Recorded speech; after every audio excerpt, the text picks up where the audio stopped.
News 19 और आज का मतदाता टीवी में पुनः आपका स्वागत है। इस वक्त हम इंदिरापुरम में हैं और हमारे साथ जो हैं दिनेश सक्सेना जी हैं, जो कि कांग्रेस पार्टी के एक सशक्त उम्मीदवार हैं।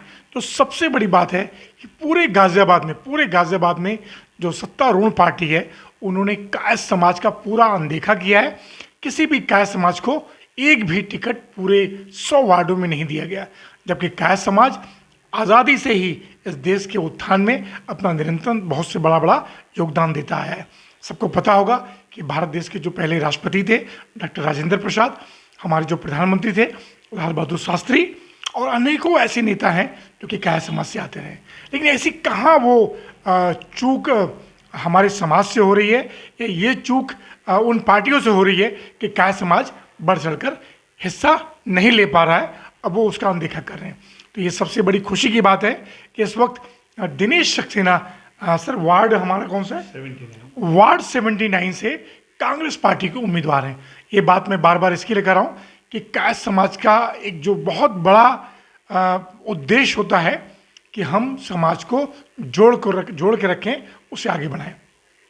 उसी कड़ी में दिनेश सक्सेना जी, आपका स्वागत है। धन्यवाद। दिनेश जी, एक कायस्थ समाज के रूप में जी वार्ड 79 से कांग्रेस पार्टी ने आपको टिकट दिया है जी। तो सबसे पहले मैं चाहूंगा जो कांग्रेस पार्टी का जो शीर्ष नेतृत्व है जी, उसे क्या धन्यवाद देना चाहेंगे? देखिए, मैंने देखा पिछले कई दशकों से देखता आ रहा हूँ। पिछली बार भी 5 साल पहले चुनाव हुए थे, तब भी हमारे बीजेपी ने किसी कायस्थ नेता को टिकट नहीं दिया, किसी कायस्थ को टिकट नहीं दिया। इस बार भी लास्ट मोमेंट पर 23 तारीख तक जब किसी कायस्थ को टिकट नहीं दिया, तो मैंने सोचा यार कायस्थों का अनदेखी की जा रही है, तो किसी न किसी रूप में हमने कांग्रेस से बात करी। कांग्रेस से हमारे तो हमसे वो बोले कि भाई आपका समाज तो हमारे साथ में रहा है, हमने तो प्रधानमंत्री, राष्ट्रपति, गृह मंत्री सब कुछ दिए हैं जी, और आप हमसे दूर चले जा रहे हैं, तो हम आपको क्या कर सकते हैं? आपको हमारे साथ आना चाहिए। जब आप हमारे साथ आएंगे तभी तो हम कुछ देंगे आपको। इसी कड़ी में हमने उनसे फोन मांगा, तो बोले ठीक है आप आइए, छोटे चुनाव है, आप पार्षद से स्टार्ट करिए। तो मैंने कि ठीक है, अगर आप हमें भरोसा करें तो हम भी कोशिश करेंगे अपने समाज के प्रति आपको वोट दिलवाएं और समाज की सीट निकाल कर लाएं और समाज को एकजुट करें। अगर समाज हमारे साथ एकजुट होना चाहता है और ये चाहता है कि हमारे समाज की उन्नति हो, तो उसको ये किसी के पीछे लग्गू नहीं होना चाहिए। क्योंकि अभी क्या है, हमने ये देखा है कि बीजेपी ये देखती है कि कायस्थ समाज को वोट दो, टिकट दो या ना दो, उसने तो वोट हमको ही देना है, और यही उसकी धारणा हमें ख़त्म करनी है। हम ये कह रहे हैं, हम बीजेपी हमें किसी कायस्थ समाज को टिकट देते, हम चुनाव नहीं लड़ते। हम कहते हैं एक कैंडिडेट तो हमारा आता है, जबकि उनको पता है कि किसी भी कैंडिडेट को वो टिकट दे रहे हैं, वो जीत रहा है, तो एक कायस्थ समाज को क्यों नहीं, जो हमारे 25, 20, 30 सालों से लगे हुए हैं, वो उनको नहीं दे रहे।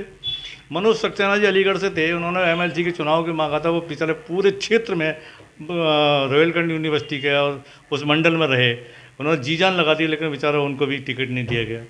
किसी को जब आप अनदेखी करें तो हम कब तक आपकी अनदेखी झेलें? तो उस अनदेखी को एक चुनौती के रूप में आप ले रहे हैं? जी जी जी। इस बार 79 से जीत दर्ज करके बताएंगे। देखिए, बाकी तो वोटरों के ऊपर डिपेंड करता है। मैं कायस्थ समाज की बात खाली नहीं करूँगा कि कायस्थ समाज जो है, मैं कायस्थ हूँ तो उसको दायित्व बनता है, या मैं उनसे अपील करता हूँ कि वो हमें बढ़ाए और हमें निकाल के ले गए।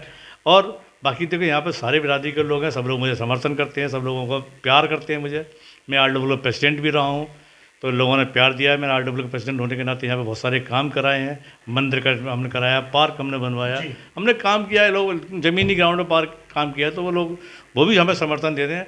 खाली कायस्थ समाज के ऊपर ही नहीं है। अगर हाँ, ये अलग है कि कायस्थ समाज का एक नाम अगर होता है कि मैं जीत के आता हूँ, तो लेकिन सहयोग सभी समाज का, सभी समाज से आपको चाहिए, सभी समाज से चाहिए, हर समाज से सभी चाहिए, विशेष तौर से कायस्थ समाज से तो चाहिए। देखो, कायस्थ को देखो, हर आदमी बिरादरी को तो कहते हैं कि भाई बिरादरी, अगर हमारा घर हमारे संग साथ नहीं है, परिवार हमारे साथ नहीं है, तो फिर दूसरे क्यों साथ देंगे?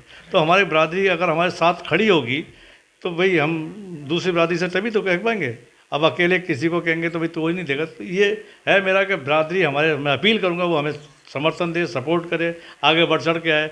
आज तक हमने ये देखा है कि हम दूसरे को वोट देते आए हैं। हमने किसी ने कह दिया सक्सेना जी आप हमें वोट दे दो, हमने उनको वोट दे दिया, हमने अपने 4 मिलने वालों को वोट डलवा दिए। तो क्या इस बार वो कायस्थ समाज ऐसा नहीं कर सकता क्या भाई हम तो वोट दे रहे हैं यार, हमारे जानकार किसी को 2 वोट दे दो? एक कायस्थ समाज यहाँ पे इतने कायस्थ हैं कि अगर वो एक एक वोट से एक एक वोट और भी किसी से ले लेते तो सीट हमारी निश्चित है। निश्चित है। लेकिन ये संभावना कितनी है मैं उसको लिख के चलता हूँ। आज पे पूरी दुनिया है जी। संभावना को आप प्रबल रखें। जी जी जी। और दूसरा सवाल ये था दिनेश सक्सेना जी, इस वार्ड की बेसिक बुनियादी समस्याएं क्या क्या हैं, क्योंकि वर्तमान पार्षद ने दूर नहीं किया। देखिए बेसिक बुनियादी समस्या तो आपको पता है, सीवर पानी की समस्या होती है मेन, जो है सीवर की, बिजली की तो ठीक है इस समय। सीवर की मेन समस्या है यहाँ पे सड़क और सीवर, अतिक्रमण, कूड़ा, पार्क, ये सब तो ऐसे हैं कि मैं देखता चला रहा हूँ जी जी जी कि पार्कों की स्थिति बहुत ही बेहाल है। पार्कों की स्थिति क्या है, जाम की स्थिति बहुत ज़्यादा खराब बनी हुई है जी। यहाँ पे एक मार्केट लगता है पूरी इंदिरापुरम को एक तरह से, जैसे कि जगह जगह हर रोड पे जाम लग रहे हैं। उनके लिए क्या होना चाहिए कि अभी कोई एक ठिकाना दिया है, ठिया बना दिया है कि भाई आप लोगों को यहाँ जाना है, वहाँ पे खड़े होंगे तो जी सब्जी वाले या ठेली वाले वहाँ पे जाएं तो उनको जगह मिल जाए। चिन्हित है, हर आदमी चाह सकते हैं। हम कह रहे हैं नगर निगम उनको एक चिन्हित करके जगह दे, ठिया दे, उनसे रिकवरी करे। जो आज घूमते हैं तो वो उसी में जाम भी होता है, उसके साथ लोग परेशान होते हैं। तो वो करें, हमारे पास बहुत सारी जगह हैं, हमने देखा है हमारे पीछे वार्ड में बहुत सारी ऐसी जगह है कि उनको चिन्हित करके उनको एक ठिकाना लगा दिया जाए। कोई घटना हो जाए तो मार्केट जब लग जाता है तो गाड़ी नहीं निकल सकती साहब, नहीं निकल सकती, कुछ नहीं निकलता, बहुत बुरी स्थिति है। ये मुद्दा रखेंगे आप? बिल्कुल मेरा मुद्दा है। मैं आपको मुद्दे में मैंने कई रखे हैं। मैं यहाँ मार्केट में हुई हूँ, लोग हम देखा है व्यापारी। क्या क्या मुद्दे हैं बताएं? आपने कोई कागज निकाला था अपना? छोटा सा भी है, मैं बताऊंगा, ज़्यादा मुद्दे नहीं है मेरे पास। कोई बात बताएं। देखिए एक हमारी सबसे बड़ी तो सामुदायिक भवन यहाँ नहीं है। जी। एक सामुदायिक भवन है जो पिछली बार कई बार बना, तो वहाँ की उसकी मिनिमम कीमत है बुकिंग की 51,000 रुपये। बताइए तो एक गरीब आदमी वो नहीं हुआ, वो आज भी खाली पड़ा रहता है, उसको इस्तेमाल कोई नहीं करता। 51,000 रुपये कहाँ चलाएगा आदमी? अरे भाई ठीक है, 1100, 2100, 2000, 2500, 3000, 5000 रुपये रख लो तो आदमी दे के जगह दे के उसमें कर लेता है। उस सामुदायिक केंद्र में 51,000 में भी आपको टेंट, कुर्सी वोटी सब आपको अलग से देनी है। वो कोई बात नहीं, से वो टेंट लगा ले। जी। तो उसको या सामुदायिक केंद्र में या उसको लाना। मेरा उद्देश्य ये है कि उस सामुदायिक केंद्र को उसका कम से कम कम किया जाए रेट। अरे ठीक है, आम आदमी पहुँच में जाए, वो शादी वहाँ पर करे तो वो कम होना चाहिए। दूसरा ये गलियों की जो सड़कें बनी हुई हैं वो आरसीसी नहीं है, कच्ची पड़ गई। आप आगे जाकर देखेंगे इतना सीवर पानी भरा पड़ा है कि हम लोग निकलने को दुश्वार हैं। गंदगी इतनी है कि मच्छरों की वजह से परेशान है, मच्छरों का फॉगिंग नहीं हो पा रही। हमारे पार्षद पीछे हैं, उन्होंने अब क्या किया, किसी की बुराई तो नहीं करना चाहेंगे, लेकिन हम अपना उद्देश्य है कि हम अपने को आएंगे। ये पार्कों की कंडीशन आप देखिए, पार्कों में बच्चे खेलते हैं, गुंडागर्दी होती है, जब नशेड़ी वगैरह आते हैं, कोई पूछने वाला नहीं है। बुजुर्गों के पार्क में बैठने की बेंच बनवाई थी, वो तोड़ के ले गए, मेंटेन नहीं कर पा रहे। वो व्यवस्था देखें जाकर, वो भी हमारे टारगेट है, उसको हम करें। और बाकी सुरक्षा की दृष्टि है, सुरक्षा की दृष्टि में आए दिन चोरियाँ होती रहती हैं। सुरक्षा की दृष्टि से हम लोगों ने ये सोचा है कि अगर हम आते हैं तो कुछ उनसे लेकर कुछ अपने ग्राउंड पर लेकर सीसीटीवी कैमरे, देखिए मैं लिखा हूँ सीसीटीवी कैमरे का मैंने लगवाने का प्रोग्राम व्यवस्था रखी हुई है। और 52 चोरी के भी बहुत ज़्यादा है, तो उसके बारे में भी हम पार्किंग को, वाहनों छोटी गाड़ी होती है, गाड़ियाँ चोरी होती हैं, उसके लिए पार्किंग की व्यवस्था करना। तो उनको आदमी यहाँ पे 100 रुपये 500 रुपये दे देगा, 200 रुपये दे देगा पार्किंग के, लेकिन उसको प्रॉपर व्यवस्था दो, वो नहीं है। अब रोड पे खड़े होता है, जाम हो जाता है, अब ये गलियों में चले जाते हैं, वो भी व्यवस्था हमें करनी है। और यहाँ पे जो दुकानदार हैं, यहाँ पे बेचारे दुकानदार भाई हैं जो यहाँ पे आपको पता है रोज़गार की स्थिति बहुत ख़राब है। दुकानदार छोटी छोटी दुकान लेकर काम कर रहा है, तो उसको महिलाएं भी काम कर रही हैं, उनको बाथरूम की एक व्यवस्था नहीं है। चाहे सुबह से आकर शाम तक जाएंगे, वो बाथरूम कहाँ जाएंगे? तो पब्लिक टॉयलेट की भी व्यवस्था करनी है, वो भी मेरा टारगेट है। अभी पिछले साल भी तो हमने देखा था, लोगों ने कहा कराएंगे, वो लोग पिछली बार मेयर पार्षद साहिबा को शायद मिल पाया, नहीं मिल पाया। और दूसरा ये हम यहाँ पे जो EWS में बैठे हैं, मेन जो है EWS है, जनता फैट जिसको कहते हैं, गरीब जनता है। यहाँ पे हाउस टैक्स, यार हाउस टैक्स की क्या जो होता है, हाउस टैक्स इसको तो माफ़ कर दो, कहीं बड़े से ले रहे हो। जनता के लिए हाउस टैक्स माफ़ कराना, ये मेरा पहला काम है। नगर निगम में आने के बाद अगर आता है पार्षद बनता हूँ, सबसे पहले मैं नगर की हाउस टैक्स जनता फैट में तो कम कराऊंगा, वो मेरा टारगेट। समाप्त कर देंगे? नहीं, समाप्ति कराना है, समाप्त कराना, EWS में माफ़ कराऊंगा, चाहे मुझे कुछ भी करना पड़े। और बाकी बरसाती पानी निकालने की नालियों की नहीं, सारी नालियाँ बंद पड़ी है। बरसात में पानी भरता है, सड़कों को पानी भर जाता है, निकलता नहीं, लोग दुकानें बंद करके चले जाते हैं। तो ये आपकी बुनियादी चीज़, ये बुनियादी चीज़ है। और अगर जनता आपको आशीर्वाद देती है, कितने मतदाता होंगे यहाँ पे? मतदाता हैं यहाँ पे 7,990 मतदाता हैं।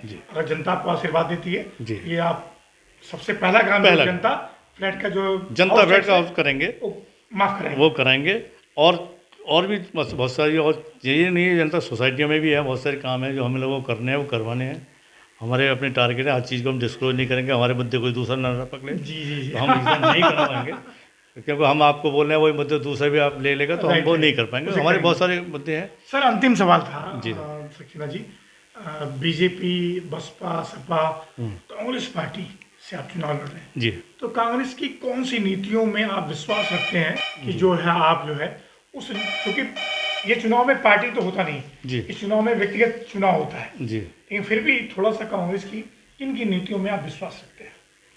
सब समाज को लेकर चलने वाले और सब धर्म को साथ लेकर चलने वाले हैं। ना कोई यहाँ पे नीति बस धर्म की होती है, ना ऐसे कोई लड़ाई, धर्म जात की यहाँ कोई बात जहाँ नहीं है। धर्म जाति की बात सभी नहीं, को तो साथ सभी में को लेके साथ चलते लेकर हैं। सब विकास करने का काम करते तो हैं। विकास इसीलिए करते हैं। आपको ये कांग्रेस जी, पार्टी, तो इसलिए मैं इसमें जुड़ा और इसमें लड़ रहा हूँ। और बस चलिए चलिए, आपकी भावना मैं समझ सकता हूँ। हमारी टीम की तरफ से आपको बहुत बहुत बधाई, अग्रिम बधाई। और मैं सर्वे भी करूँगा, आपके साथ जनता के बीच में भी जाऊँगा। जी। आप चुनाव जीत के आए, जो भी आपने वादे या मुद्दे आपने बनाए जी। उसको पूरा करें। जी। दिनेश सक्सेना जी, आपका बहुत बहुत धन्यवाद।